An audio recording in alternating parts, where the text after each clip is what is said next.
welcome to Foster Friday Live. We're so glad that you're here with us. I'm Kaley, and today I'm here with Jill Adair, who is a foster parent in Lawrence County. And today we're going to be talking a little bit about new placements and kind of the process of accepting a new placement and what that first week kind of looks like.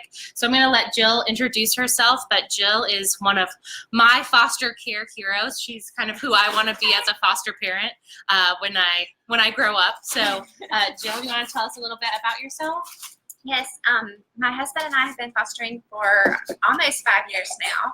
We have 3 biological children of our own, and from any time we always have at least one placement. We've had up to 5 additional placements in our home throughout the year. So at any given time, you never know how many kids we're going to show up with. So how many kids do you have right now? We currently have 2 infants, a 6-month-old and a 9-month-old. Ooh, yeah. So Jill, how many kids have you had total come through your home? Do you know? Just over 20, I think. Okay, 20. So you understand, or you at least have some experience with getting the new placement call. So, yes. So we're going to start off by talking about the new placement call. When you get that call, kind of what goes through your head and how you make the decisions to say yes. And then we're going to talk a little bit about what that looks like once they're in your home. So what goes through your head when you see the placement coordinator phone number pop up on your phone, or whoever it is that's calling you for a new placement? Sometimes it's different on different days, yeah. Depending on what the attitude in the home is that day. But generally, my heart begins to beat a little bit faster, like, oh goodness, what's on the other side of that phone call? And I've gained a little bit more respect as I've gone through the years. I used to just go, oh, not today, and I would avoid the phone call. But as I've gotten closer to some of the placement coordinators, I've realized how difficult their job is, and they just want you to answer the phone and give an honest answer, so they know to move on to the next person. So I've learned to just answer and see what's going on, and then you make the decision from that point. Yeah, I would say it's the same for me. I always get the call. They never call my husband. I don't know if that's because they know that I will always say yes, and he will probably say no or just not answer the phone. That's right. But I get that anxiety of oh my gosh, what is this? Am I going to say yes? Am I going to say no? What are they going to say? What's coming at us, right?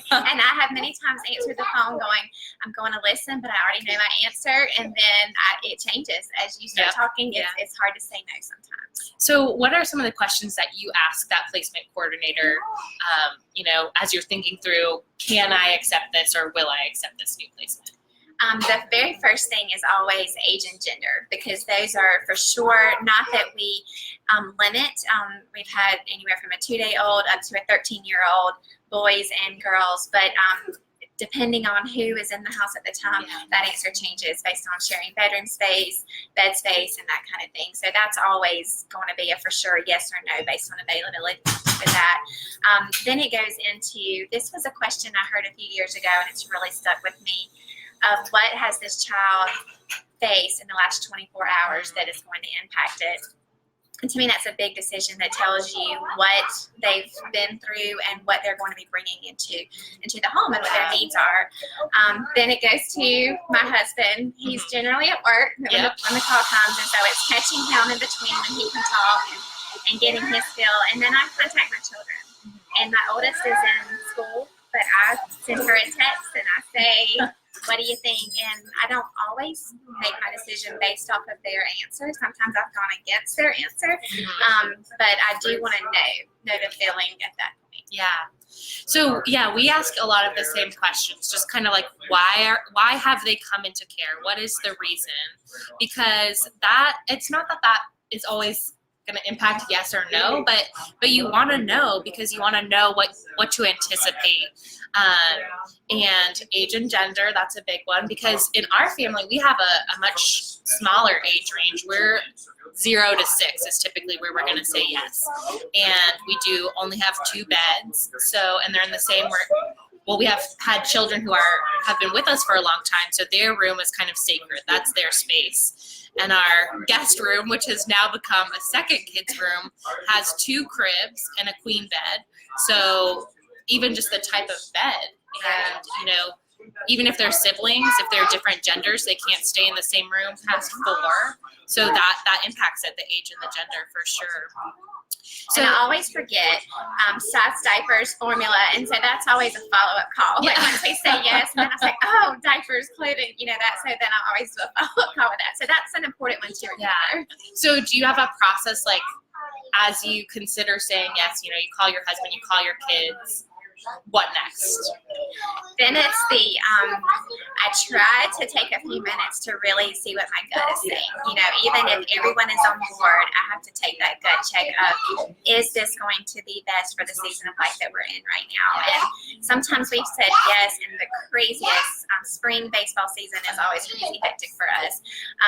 And so experiencing that, sometimes I think I have to think back, we've been through this season before, was this a good thing? Because even if it's a good placement for us, is it going to be the best fit for the child at that time? Yeah. I have learned really recently to say yes, but. So 2 times I've gotten calls, like desperate calls for new placements, and I or our family have been out of state, and I have to say, yes, but we can't take them until tomorrow night when we get home.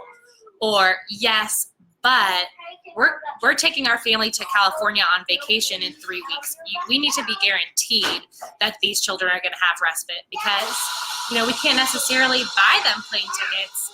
And maybe do we want 2 extra kids coming on vacation with us in 3 weeks when nobody's even settled yet? So. And I asked our kids for the first time, you know, hey, we have a call, you know, we've had lots of kids come through while they've been with us, and I wanted to make sure, like, hey, are you okay with this? Are you okay with new kids? And one of them goes, no, mommy. And the other one goes, yes, yes, yes.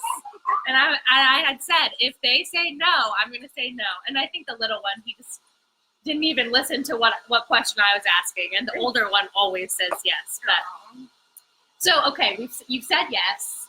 They show up in your home. New visitor. What does that first 24 hours look like?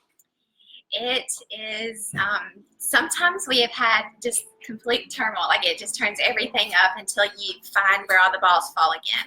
And sometimes we've had placements that have just come right in and gone right with the flow, just like they've always been a part of our family. So you never know what you're going to get. I read something the other day, and I thought that is so true. You never know how much pizza you can consume until you become a foster parent. And I was like, yes, pizza is a safety so many times. The balance we always try to find is maintaining the children that are already in the home, maintaining as much consistency for them, schedules, routine, activities that they're in, and not changing that for their sake, but also, again, what is best for that placement. Because sometimes, you know, the hectic schedules and the in the car, out of the car, in the car, out of the car, sitter here, sitter there, is too much distraction for them. And so you have to, you know, decide one's going to stay home and one's going to go. But it doesn't take long. Within a week, you generally everything falls into place, and we call it our new normal. You know, we tell our kids, just give us some time, we're going to figure it out, and it'll be our new normal. And they learn, things change, but they always fall into place. Yeah. Our thing that we do, as soon as we get a new placement, if we know sizes, if we know diapers, I run to Walmart and I get Pop-Tarts and, like, you know, junk food that we don't typically feed our kids, because that first breakfast, I want to put any food in their body that I possibly can. And if they're not going to eat eggs and drink milk, that's fine with me. Just eat a Pop-Tart. That's fine. We need to have some things ready to go. But yeah, the first night is the hardest. The first week is hard, really, really hard. The first month is hard. The first 3 months start getting better. At 6 months, it starts to kind of feel like a routine. Right. And then, you know, it goes from there. But the first night and the first week, I find, are just really, really hard. So I used to try to ask, you know, what is their favorite food? Send me their favorite food and snacks. And so we would try to scram and get those favorite foods, you know, together and that kind of thing. I feel like we've kind of gotten out of that, but I think that's one thing that you can, you know, do to prepare is when you're calling back for sizes and that kind of thing, is because it makes the kids feel great when they walk in the door and there's spaghetti on, ready to go for them. And the other thing is that I have learned to not be afraid to ask for help. We have a new placement that came last Sunday, and when people ask like, what can you do? I'm like, no, we're good. But this time I said, okay, hey, this has been way harder than our typical placements. This has been way more than we normally go through. Like, I need someone to come and just give me a 1 hour break. If you're going to the foster closet to pick up clothes for your kids, like, can you pick up some 4T clothes for my girl? Or can you bring me some diapers for our little boy? Like, just asking for help. And that has made all the difference because, I mean, a little bit of help goes a long way. That's right. You definitely learn to say that it's okay to ask for help and to admit I'm overwhelmed right now. And I've learned that there are many people that want to help. They just don't want to interject themselves when you don't, when they're not welcome. So just letting them know it's okay. You tell me what you can do. Yeah. I will never turn down a free meal. Like, if you want to bring us dinner, it doesn't matter if it is from McDonald's or you have handmade an all organic gluten-free meal, like, or anywhere in between. But we will never turn down a free meal, especially in the first week of a new place. That's right. Just knowing that's one less thing on your plate today that is going to show up and you can keep going, because those first few days of just being able to be in the floor bonding with the kids are huge. Yeah. If you're busy, running here and running there, they feel like they're in the way sometimes. And so just being able to be focused on them is huge. So you tell us what you do when you get a new placement. What questions do you have if you are thinking about foster care, or if you're a veteran foster parent? What does your first week look like? We want to hear from you because you guys are the experts. But we will see you next week. Bye. Bye-bye.